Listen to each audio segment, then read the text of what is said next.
Locked On Podcast Network presents Locked On Sports Today. Shane Waldron is out in Chicago. Is Matt Eberflus next? Also, Joel Embiid is back. And is Mike McDaniel on the hot seat in South Beach?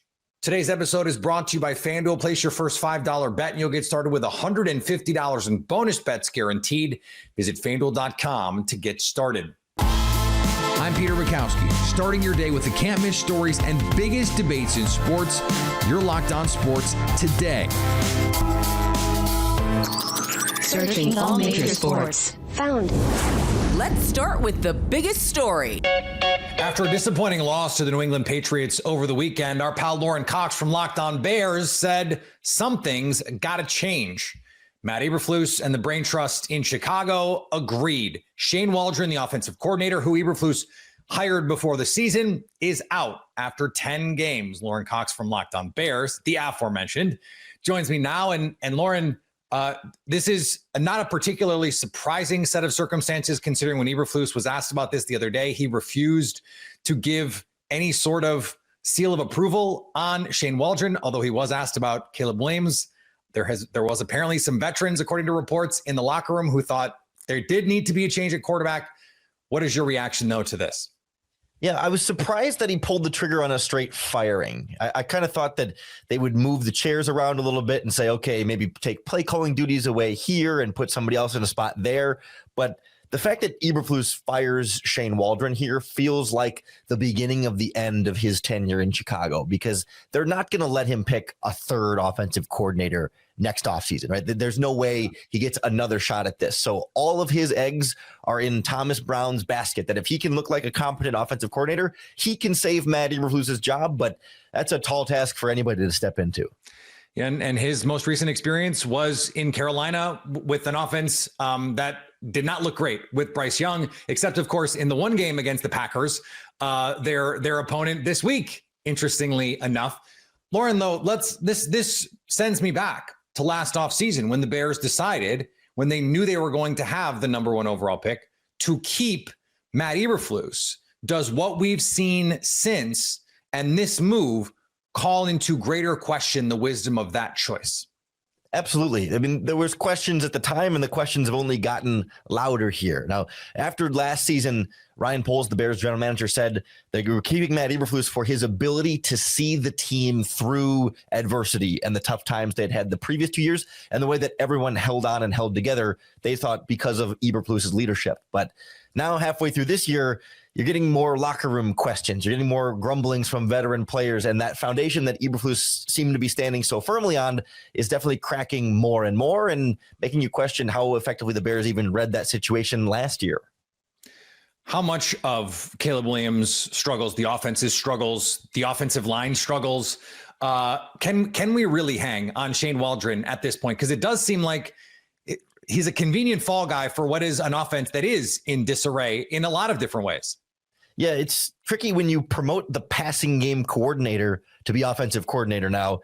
Wasn't that guy who was just in charge of the passing game that wasn't working very well? Like, is he going to come in and do something differently that he wasn't doing, 6 days ago? So, yeah, I don't think this necessarily solves all the problems, but at least it sends a message to the players and to the fan base that, hey, what we were seeing wasn't good enough, and so we expect and demand better, and are going to hold people accountable, so that when they try and hold players accountable, they know that the coaches get held accountable too.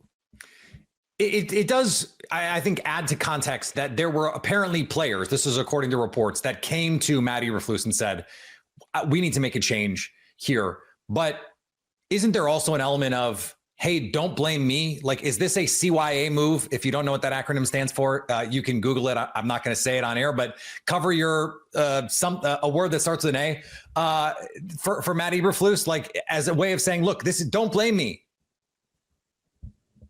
Yeah, no, definitely. It feels to me like something where he felt that desperation from the player's standpoint. I mean, Tom Pelissero, the NFL Network insider, reported that as of the night before, the Bears' plan was to move Shane Waldron to the booth and take play calling duties away. And it wasn't until Tuesday morning that he came to Waldron and said, actually, no, you know what? Never mind, you're fired. So I think they were going to try and get away with just sort of moving things around a little bit here, but I think enough of that pushback from leaders on this team. They like to say the Bears are a player-led team now. Well, that's what happens when you let the players lead, is there's a little bit of a mutiny here, and the pressure keeps building up on Eberflus now at the top. What is the best case this offseason for the Chicago Bears? I think for the long-term future of the franchise, an entirely new coaching staff feels like the best case scenario, but this is not an organization that likes to go through that change regularly or quickly. And I'm still not fully sold that they're going to completely, overhaul the staff just yet, but we'll see how bad it gets this year. You can stay up to date all year on the Chicago Bears by subscribing to Locked On Sports Today and Locked On Bears on your favorite podcast app. And on YouTube, of course, listen to our Locked On Packers, Locked On Bears crossover Thursday this week as the Bears and Packers renew their rivalry. Thanks for making Locked On Sports Today your first listen. Coming up, the Sixers have their MVP back on the floor. Before we get to that, Dak is done for the year. Get ready to tackle the NFL action with FanDuel, America's #1 sportsbook, because right now new customers can bet $5 and get $150 in bonus bets if you win. The FanDuel Sportsbook app gives you everything you need to place live bets on the NFL all in one place. So when you get a hunch in the middle of the game, you can check out the latest stats, view live play-by-play, and so much more on the same page where you place your bets. Just visit FanDuel.com to join today. You'll get started with $150 in bonus bets if you win your first $5 bet. And that winning $5 bet could be on some Wednesday night basketball. How about that? The enigmatic Indiana Pacers head south to face the Orlando Magic. FanDuel actually has the Magic as 2.5-point underdogs in this one, despite having beaten the Pacers in Orlando once this season. That's FanDuel.com. Never waste a hunch and make every moment more with FanDuel, an official sportsbook partner of the NFL. The blood doesn't get much more blue than Duke versus Kentucky, and the Wildcats stunned the #6 Blue Devils underneath first-year head coach Mark Pope, thanks to the bluest blue blood in the land. 2 late turnovers from presumed #1 overall pick in the NBA draft, Cooper Flagg. I am so proud of the way that this team fought against an extremely stacked Duke team. They went out in the second half and dominated on defense, outscored Duke 26-40 in the second half to get this 5-point win, shut the team down on defense. And that was my concern heading into this game. Could Kentucky do enough on defense against Cooper Flagg and the Blue Devils to win this one? They were struggling in the first half, keeping Duke out of the paint. They were struggling to keep them off the foul line, albeit some shenanigans from the officiating crew on both sides, I might add. This was amazing. You went out into the transfer portal. Mark Pope, you went out into the transfer portal and you were looking for players with experience. You got a roster full of kids that are extremely versatile in a variety of ways. You struggle a little bit when it comes to creating an isolation, but it did not matter because your defense showed up. You got kids that play with a lot of heart, with a lot of energy, with a lot of want to, and that's what won this game tonight. Diamador Lenore is staying with the 49ers for a while. Because the Niners made a big move today, something I did not expect at all. Wow. And Diamador Lenore extended by the San Francisco 49ers, a 5-year contract extension, a long one, $92 million. The 49ers extending a free agent to be, getting it done early. Diamador Lenore, congrats to him. It's a huge deal for him. It's life-changing money. And guys, maybe the 49ers and John Lynch and ownership, maybe they're learning, and they said, you know what? We're not going to wait. We're not going to wait for holdouts. We're not going to wait for a player to not show up to mandatory mini camp. We are going to get a deal done, and we're not even going to wait until he's a free agent. Dak Prescott's season for the Dallas Cowboys is over. Cowboys owner Jerry Jones said on 105.3 The Fan in Dallas on Tuesday that Prescott will have surgery to repair the partial avulsion of his hamstring in New York on Wednesday. Jones said it's a more common injury in hockey, and he's got great doctors that are very familiar with how to repair it. Prescott is expected to make a 3-month recovery. Joel Embiid returned for the Philadelphia 76ers, who have been struggling in his absence. Embiid struggled in his debut, a 111-99 loss to the New York Knicks. Kayla Santiago from Locked On Sixers joins me now. And Kayla, not the shot in the arm that I think Sixers fans were hoping for with Embiid's return. What was your impression of his night?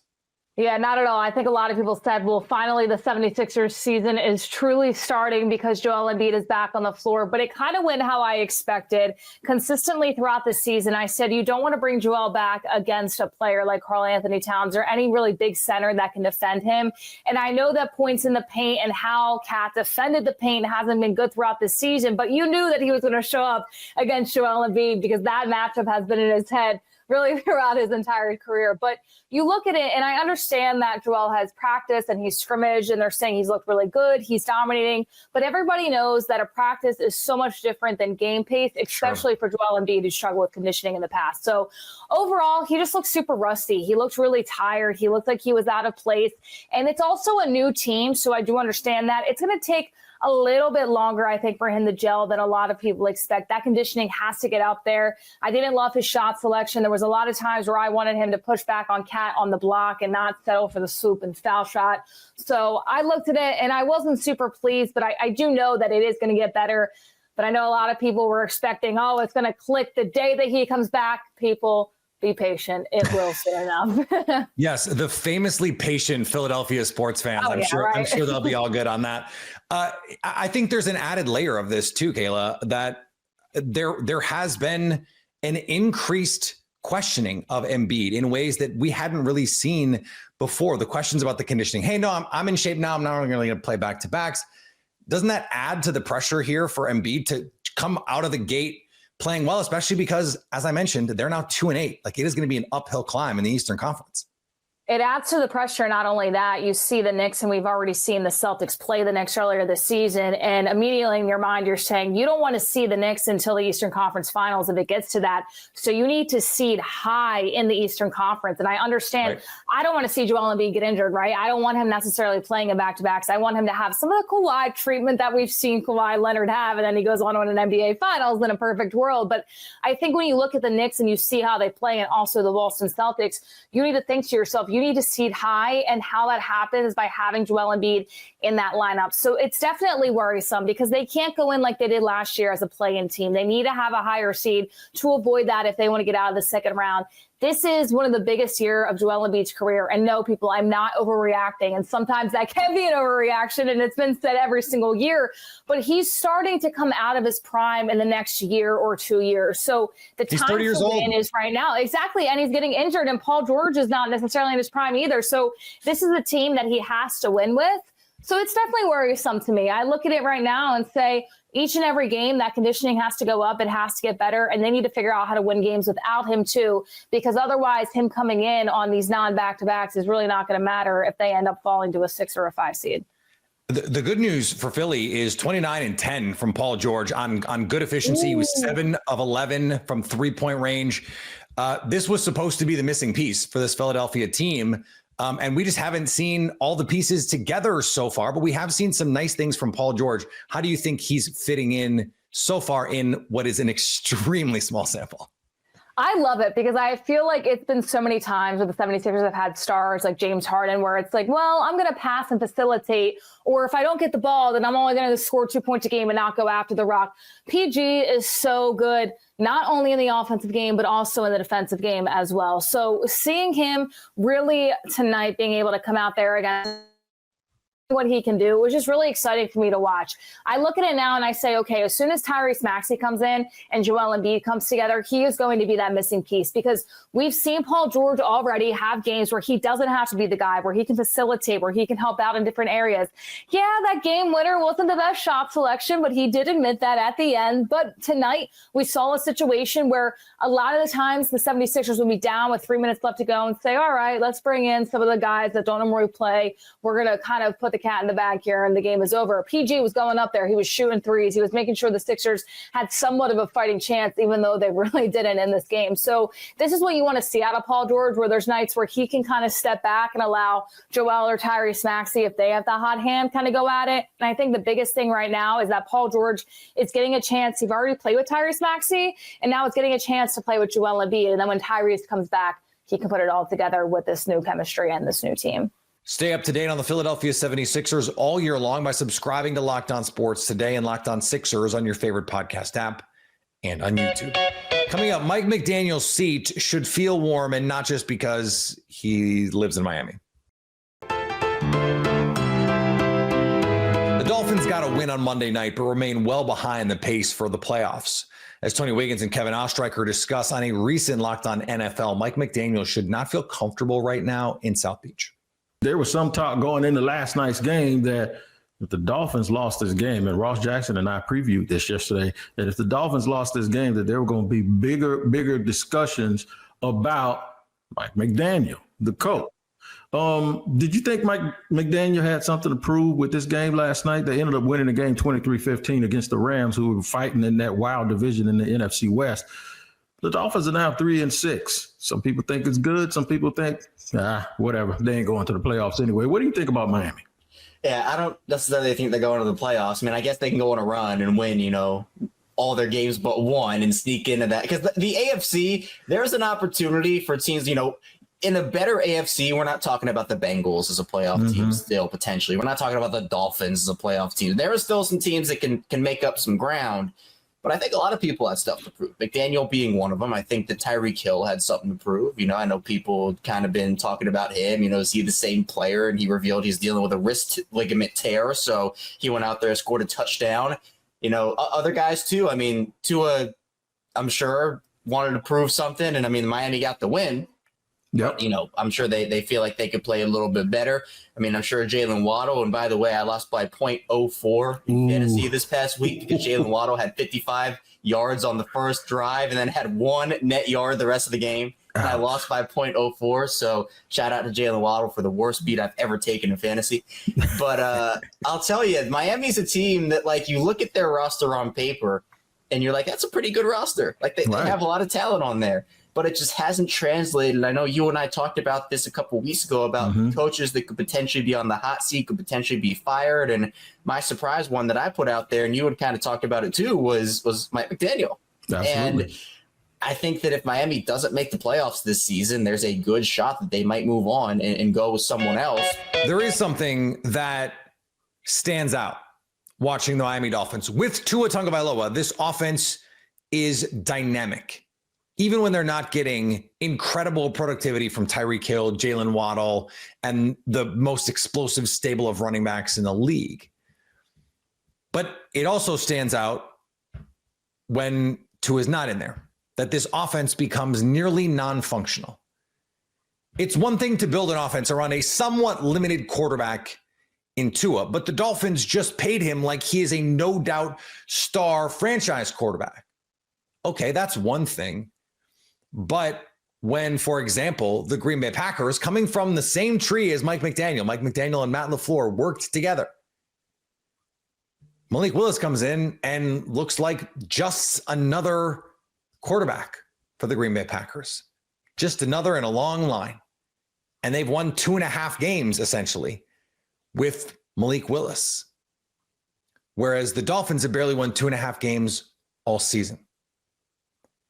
If you can't get the quarterback right, or you have to build a system so specific, and you're only capable of building a system so specific that it only works for one quarterback, then maybe you're not the offensive genius that you're billed to be. I guess we'll see. And finally, the second edition of the college football playoff rankings include 4 Big Ten teams in the top 5. Oregon is the top team in the land with Ohio State right behind. Texas number 3 with Penn State and Indiana rounding out the top 5. It is a majorly Big Ten heavy top here. After losing to Ole Miss, Georgia fell 9 spots to number 12. Despite being in the top 12, Georgia would miss the playoffs as 13th ranked. Boise State will be included in the 12-team playoff as the 5th highest rated conference champion from the Mountain West. Everybody get that? If you're catching this episode after hearing your favorite Locked On show, make sure to subscribe to Locked On Sports Today, this one, on YouTube or wherever you get your podcasts so you never miss an episode. Also, if you're a new subscriber to Locked On Sports Today, we're here for you with the biggest stories in sports every day. Coming up on the next Locked On Sports Today, who will own the NFC East between the Commanders and the Eagles? So at least until tomorrow, stay locked on sports today. Locked On Podcast Network presents Locked On Sports Today. Go to our video on demand. Click on sports at the top of your screen. There, you'll find past episodes of Locked On Sports Today, plus other Locked On shows on demand.